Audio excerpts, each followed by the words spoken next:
কলা ক্ষেত্রে একটু দেখে আহিয়েছেন মাসে ছাগল দা কলা ক্ষেত একবার খাওয়াই একবার বিনাশ করে হাইল রে দেখছো অনেক কি করছে খাইয়ে তাহলে কি করবো না পরিষ্কার করে এখন আবার বুনাদের মাখবো মাসে ছাগল দা খেলে একবার এক গাল মেরে দিছে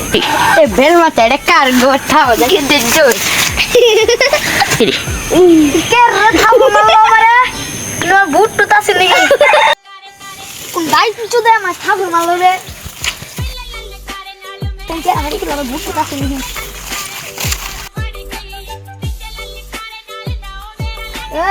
তুই আমার খাবার দিছস না ভাই আমি এই কলা খেতে একটা ভূত থাকে আমি খাবার দিই না মনে হয় ভূতের খাবার